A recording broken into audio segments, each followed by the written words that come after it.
આજે આપણે સ્ક્રેચમાં એક એવી સ્ક્રિપ્ટ લખવાની છે કે જે ટેમ્પરેચરનું રીડિંગ ડિગ્રી સેલ્સિયસમાં લેશે અને ફેરનહીટમાં કન્વર્ટ કરશે.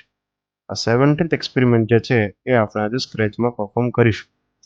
તેના માટે આપણે સૌપ્રથમ ટેમ્પરેચરનું રીડિંગ ડિગ્રી સેલ્સિયસમાં લેવું પડશે અને આ ફોર્મ્યુલાના આધારે તેને ફેરનહીટમાં કન્વર્ટ કરવું પડશે. આપણે સ્ક્રેચ ઓપન કરીશું. ઇવેન્ટમાં રાખીશું ગ્રીન ફ્લેગ.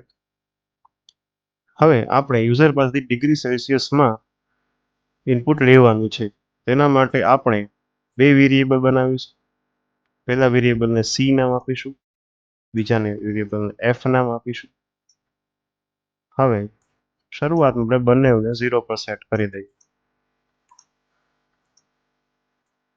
હવે યુઝર પાસેથી આપણે સી વેરિયેબલમાં ડિગ્રી સેલ્સિયસમાં ટેમ્પરેચર ઇનપુટ તરીકે લઈશું.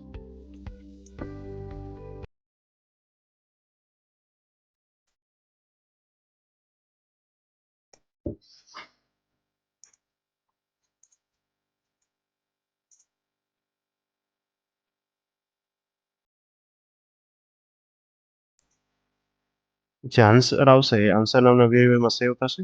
તેને આપણે સી વેરિયેબલમાં સેટ કરીશું. હવે આપણે જાણીએ છીએ તેમ ફેરનહીટનું જે સૂત્ર છે એ આ છે 1.8 multiplied by degree Celsius plus 32.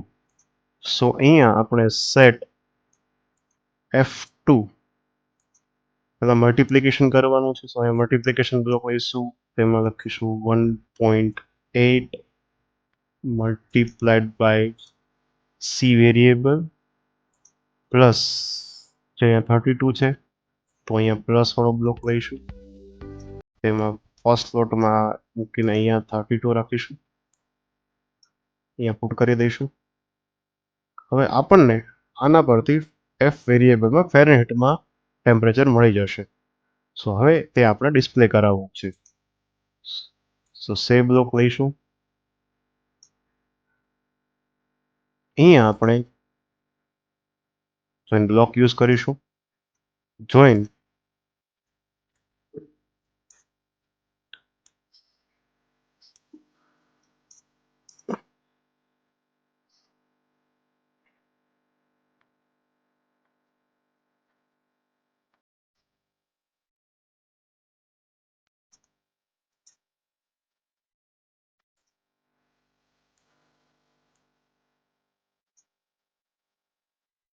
આવી રીતે રાખી દઈશું.